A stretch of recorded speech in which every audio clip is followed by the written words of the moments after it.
Good morning, Mosaic. Happy Sunday. Thank you so much to Judy for leading the service, for introducing me. I would ask for your continued prayers as I grow and evolve in my life and work. Everything is well with me, with my kids, my family. As I pray, it is with you.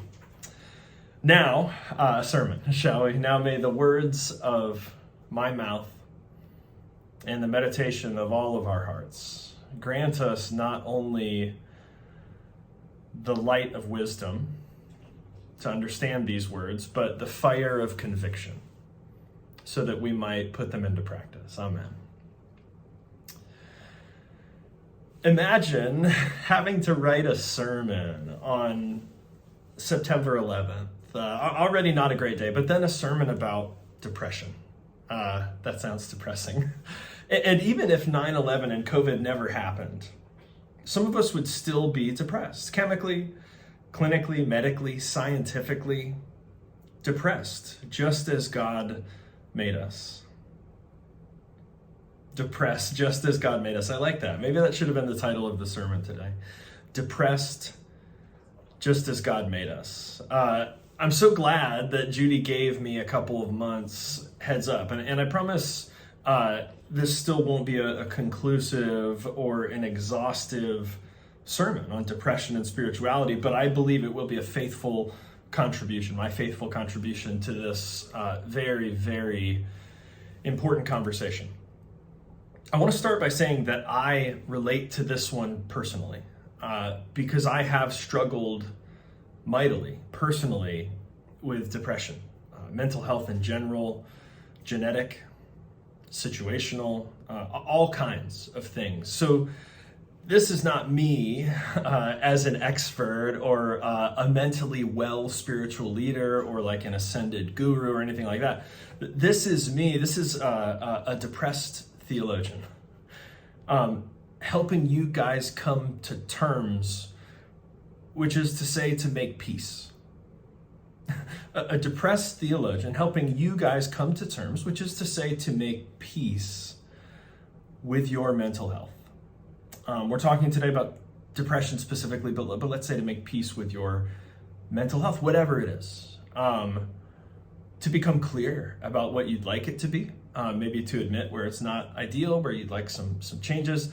And then I think to, once you know where you'd like to be, to serenity prayer yourself the rest of the way there. So I guess maybe there's the summary of the sermon. Depression is real, and spiritual people have it, and it's okay. Depression is real, spiritual people have it, and it's okay.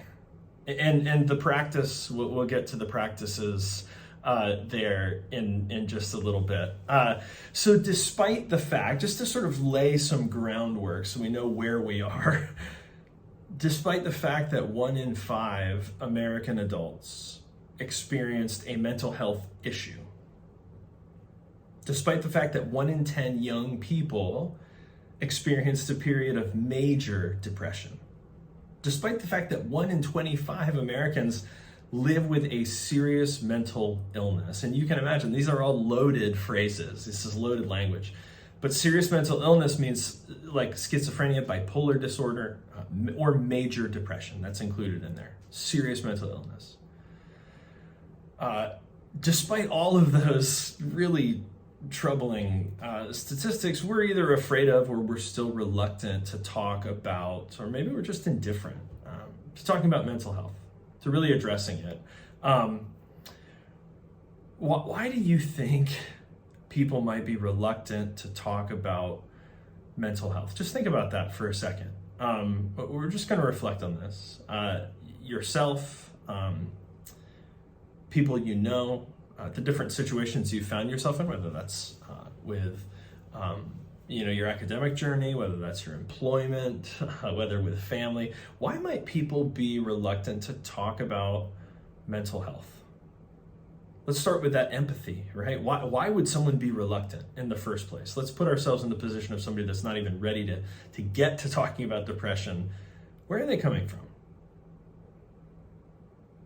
And even if even if people are willing to talk about depression, we might think this is Mosaic Unitarian Universalist Church, right? Even if people are willing to talk about it, it shouldn't be with us, should it? I mean, shouldn't it be with your doctor, right? Don't talk to Pastor Ben. Shouldn't you talk to your therapist? Shouldn't you talk to your psychologist? Shouldn't you talk to your psychiatrist, right? Not a spiritual community, right? Which begs a really fascinating question. Can spirituality help? Let's define them like this. Can spirituality help my depression, anxiety, and loneliness? And yes, it can. To summarize, to give you the good news in the sermon, the gospel this morning for the Unitarians is, spirituality can help. There's a tremendous amount of science and data. The statistics I just quoted to you. There's a lot of data that religious beliefs don't do much, or we should say there's not much data that says that religious beliefs do really anything at all. Whereas there's plentiful data that spiritual practices and spiritual communities can have a dramatic effect on mental health. And it's okay. You're too good to be true. Radar should be going off. Your spidey sense, the tingle. The too good to be true radar should be going off because yes, very often, not even spiritual practices and spiritual community alone can address the mental health depths of things like anxiety and depression and loneliness and more. My family dealt with this firsthand. When a family member had a bipolar break and needed serious psychiatric help. And at the time, we were connected to some conservative religious communities, to put it kindly. And we went to them for help, and they recommended things like a spiritual counselor who gave this person prayers to pray in the face of schizophrenia, and then was sort of manipulated into getting some exorcisms. This stuff was not helpful. And if we're honest with ourselves, my brother is now properly diagnosed. This isn't our past. We sort of looked at this but we can objectively look at this and say it did more harm than good, right? Those spiritual responses to a chemical mental health problem did more harm than good, right? What was needed was inpatient psychiatric care, therapy, psychiatry, chemical balance. There was a great book we read as a family at the time called An Unquiet Mind, right? What was needed was a quiet mind. Sometimes this is necessary. Even and especially for spiritual people. I mean, I talk often about how long and how essential my personal therapy and mental health journey have been. So wherever you're coming from, I hope it begins with empathy for us who struggle. Or from those of us who have benefited mightily from mental health care, from therapy and medication, psychiatry, which then raises the question. So we can we're in agreement, right? As is often the case at Mosaic, maybe we're preaching to the choir about the value of mental health, the value of looking directly at your depression, not letting it get out of control. So then maybe a quick question: how do we engage mental health directly as an expression of our spiritual community?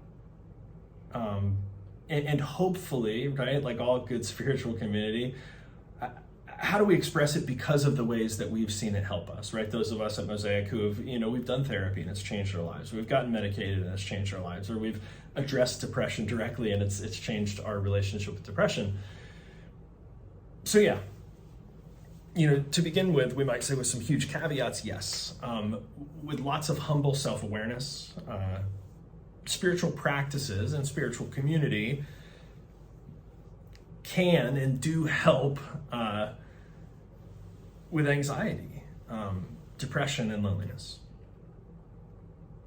Let's pause and connect with the experience of depression, and then we're going to talk about how we might change our thinking and our practice in relationship to depression. In relationship to depression, because whatever we leave with, I want you to walk away with this, that you are not depression, especially if you're somebody who's struggled mightily with depression, right? That's me, that's probably many of us. You are not depression. You have a relationship with depression. That's something my therapist said to me quite a while ago. Beautiful. You are not depression. That doesn't define you. That's not who you are. You have a relationship with depression, which reminds you that you are other than depression. You're two different things. So we think often when we talk about the experience of depression, very often people describe it, not clinically, but experientially. People describe it as the black dog. And I want you to sort of search your memory, search your recollection, whether you're somebody who's very aware of your battle with depression or you're somebody who's like, I'm not sure I've ever been depressed. The invitation very often is to connect with the imagery of the black dog. For whatever reason, when you say it, people kind of get it. They go, the black dog. I had a black dog. His name was depression. Whenever the black dog made an appearance, I felt empty and life just seemed to slow down. He could surprise me with a visit for no reason or occasion. The black dog made me look and feel older than my years. When the rest of the world seemed to be enjoying life, I could only see it through the black dog. Activities that usually brought me pleasure suddenly ceased to. He liked to ruin my appetite. He chewed up my memory and my ability to concentrate. Doing anything or going anywhere with the black dog required superhuman strength. At social occasions, he'd sniff out what confidence I had and chase it away. My biggest fear was being found out. I worried that people would judge me. Because of the shame and stigma of the black dog, I was constantly worried that I'd be found out. So I invested vast amounts of energy into covering him up. Keeping up an emotional lie is exhausting. Black dog could make me think and say negative things. He could make me irritable and difficult to be around. He would take my love and bury my intimacy. He loved nothing more than to wake me up with highly repetitive and negative thinking. He also liked to remind me how exhausted I was going to be the next day. Having a black dog in your life isn't so much about feeling a bit down, sad or blue. At its worst, it's about being devoid of feeling altogether. As I got older, the black dog got bigger and he started hanging around all the time. I'd chase him off with whatever I thought might send him running. But more often than not, he'd come out on top. Going down became easier than getting up again. So I became rather good at self-medication, which never really helped. Eventually, I felt totally isolated from everything and everyone. The black dog had finally succeeded in hijacking my life. When you lose all joy in life, you can begin to question what the point of it is. Thankfully, this was the time that I sought professional help. This was my first step towards recovery and a major turning point in my life. I learned that it doesn't matter who you are, the black dog affects millions and millions of people. It is an equal opportunity mongrel. I also learned that there was no silver bullet or magic pill. Medication can help some, and others might need a different approach altogether. I also learned that being emotionally genuine and authentic to those who are close to you can be an absolute game changer. Most importantly, I learnt not to be afraid of the black dog, and I taught him a few new tricks of my own. The more tired and stressed you are, the louder he barks, so it's important to learn how to quiet your mind. It's been clinically proven that regular exercise can be as effective for treating mild to moderate depression as antidepressants, so go for a walk or a run and leave the mutt behind. Keep a mood journal. Getting your thoughts on paper can be cathartic and often insightful. Also keep track of the things that you have to be grateful for. The most important thing to remember is that no matter how bad it gets, if you take the right steps, talk to the right people, black dog days can and will pass. I wouldn't say that I'm grateful for the black dog, but he's been an incredible teacher. He forced me to reevaluate and simplify my life. I learnt that rather than running away from my problems, it's better to embrace them. The black dog may always be part of my life, but he'll never be the beast that he was. We have an understanding. I've learned through knowledge, patience, discipline and humour, the worst black dog can be made to heal. If you're in difficulty, never be afraid to ask for help. There is absolutely no shame in doing so. The only shame is missing out on life.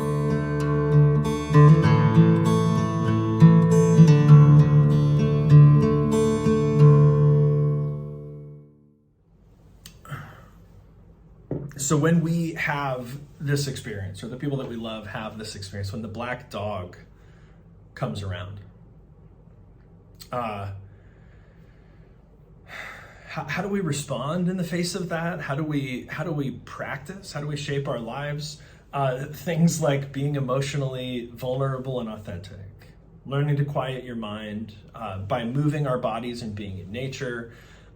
Things like gratitude journals, very often choosing to work a few steps or to work with the right people. And we hear these practices and we go, is this psychology or is this spirituality?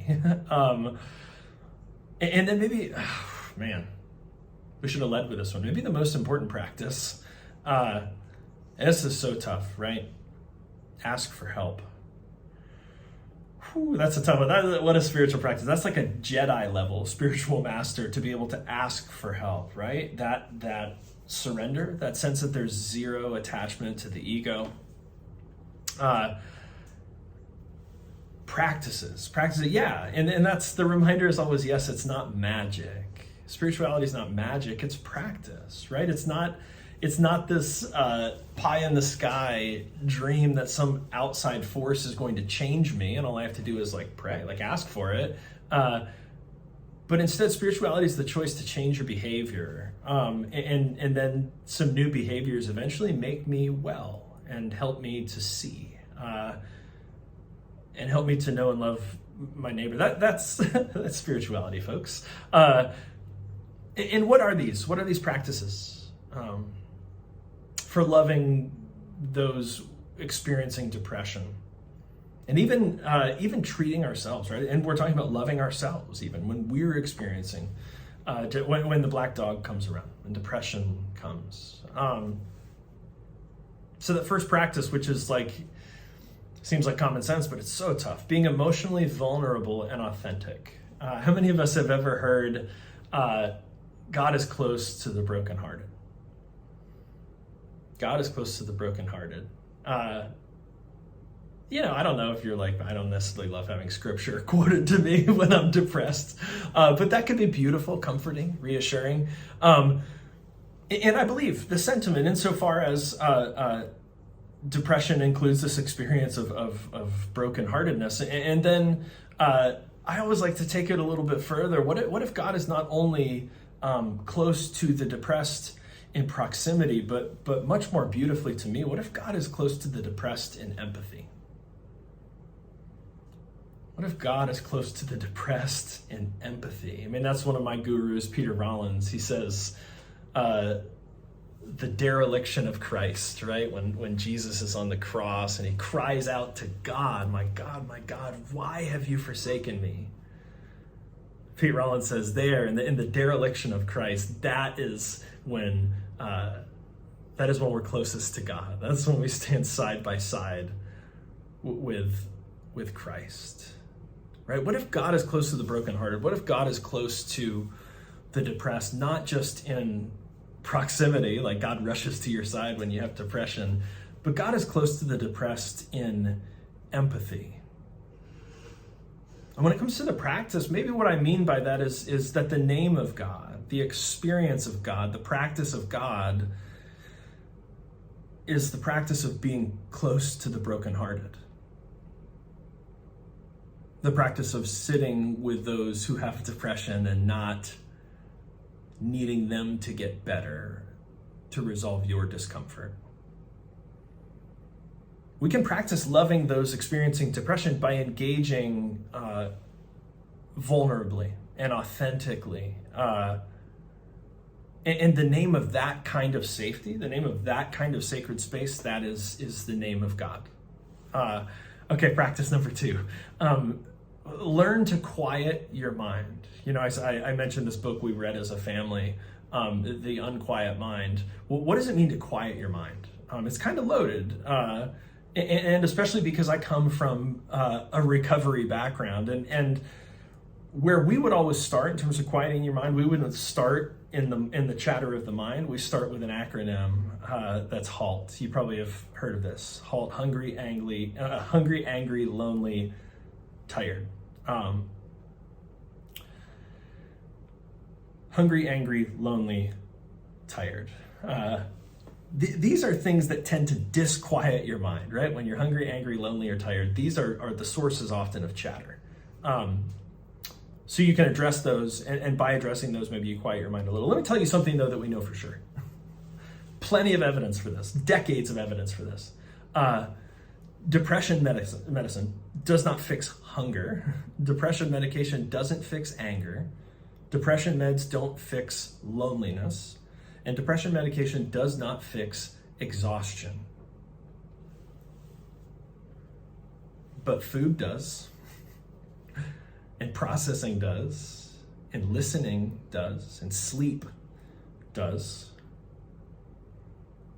See, very, very often what's so difficult is someone who's depressed, they don't need us to try to fix their depression. Very often they don't really even need us or want us to address it. But these can become simple things, simple ways to gauge for yourself and for others. When it comes to the part of the serenity prayer, the things that we can control, the things that are within our capacity to make a difference. Praying to God, right? Praying to God, I'm so depressed. But behind that prayer is, I haven't eaten all week. I'm just sick about my brother lying to me. I haven't had a soul to talk to. And so I'm up all night, fretting about it. But I'm praying, God, I'm so depressed. At some level, it's like, yeah, we'll send you our thoughts and prayers, but also that's 4 out of 4. You're depressed and you're hungry, angry, lonely, and tired, right? And so sometimes you pray, God, help me with my depression. And God says, Ben, go to sleep. God, help me with my depression. Ben, eat something, I want to say one more thing. So those are simple practices, I think, and I hope you understand that. Those are simple ways to check in on our baseline. Those can become simple ways to check in on the baseline of people that we love. Hey, have you had anything to eat today? When's the last time you slept? More than 3 hours in a row. So I want to say one more thing because of the context of this sermon, and especially because of my background in palliative care and in grief care. I was a hospice chaplain for a year and earned a credit of clinical pastoral education during that. And I want to name that there's a difference between grief and depression. And the reason I want to name it specifically now is that it's probably tougher than ever for the current generation that's alive right now to sort it out because of COVID. We have both this grief and this depression on top of one another in sort of unprecedented ways, and we know that unprocessed grief can lead to depression. And we know that culturally the US has just a ton of unprocessed grief, we could say, not to get into that too much. But you look at the way faith traditions and spiritual communities have dealt with grief. You look at defined periods of mourning, the Jewish culture, 7 days and a year. There's this clear, bounded, defined, this is the period of mourning. And at the same time, what we know about depression is that it's a chemical imbalance, and there very often is a question behind the question, what's causing the chemical imbalance? Are there connections are there contributing factors between the depression and the grief that somebody's experiencing? So again, I wanted to name this because it's complicated. I don't think that it's helpful to try and pretend that there's like a clear black and white with the world we find ourselves in. Depression is real. It happens with spiritual people. Grief is folded into that in ways that are quite difficult to sort out as well. what's the gospel? What's the spiritual? It's not your fault. There's the sermon. It's not your fault. You're doing okay. We're trying our best. We really are to untangle these things. Let's wrap up with this.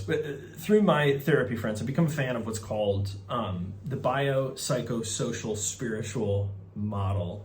Sound right? That's like $1 word because it's so long.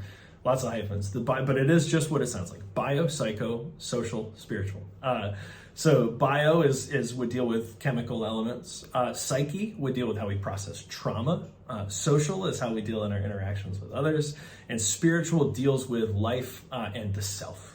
Sort of self and identity, which is awesome, right? What a great sort of holistic model. I love it. And I'm not introducing this so that I'm going to then pull out a fact and a practice about each one of those. No, it's okay. Sermon's almost done. But instead to say the generic term depression, especially when we start talking about our spiritual understanding of wholeness and wellness and who we are as a being and how we are connected to other beings.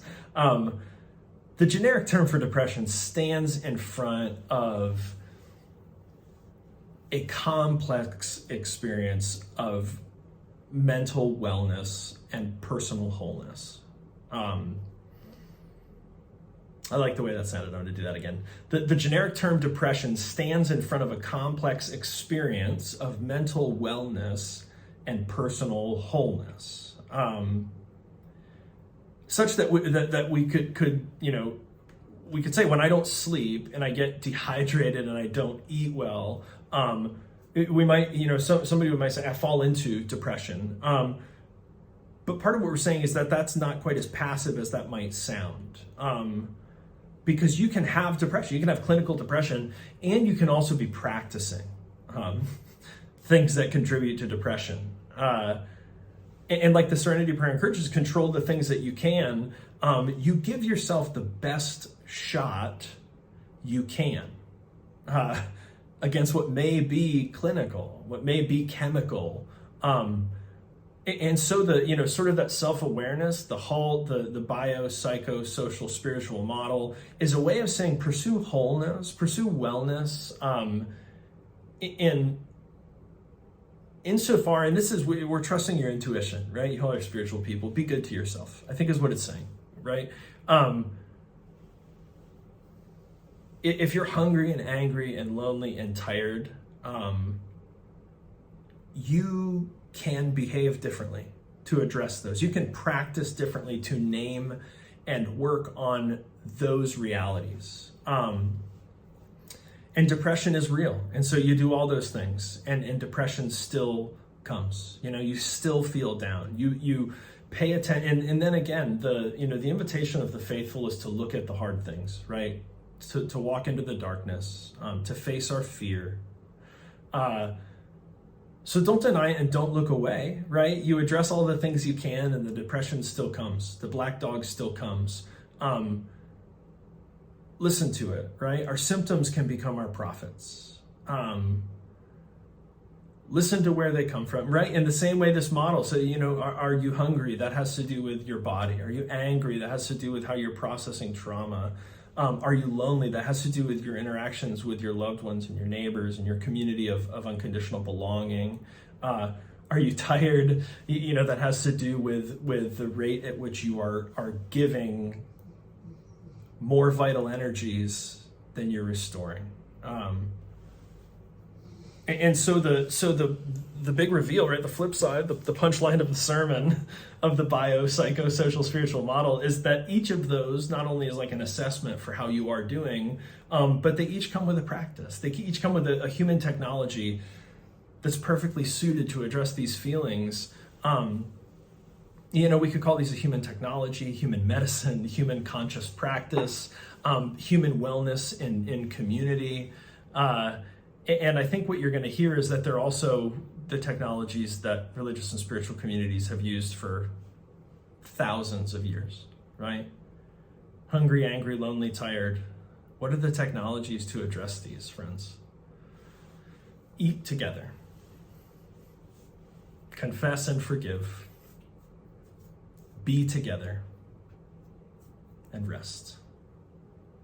Hungry, angry, lonely, tired. Eat together, confess and forgive, be together, and rest.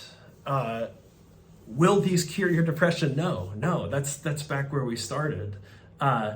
Very often, spiritual practice and spiritual community are not enough. But what a gift to have a community like that, who is also honest about the difficult and dark and rocky road of mental health. A community that has practices and has belonging, that also has grace and empathy for just how unforgiving mental health struggles can be. I know that I've been through the ringer myself and with our family. I know that our interactions with religious and spiritual communities have left some nasty tastes in our mouths. And most of all, I'm thankful that there are places like Mosaic, that I know that I could trust loved ones with serious mental health struggles to come and feel like whole people, like they weren't less than, and like there was hope for them there at Mosaic, even if there wasn't a fix. To me, this is good news. I hope it's good news for you. If you're depressed and you haven't yet, ask for help. Speak to somebody. You're not alone. I love you guys. Amen, Mosaic. Grace to you and peace.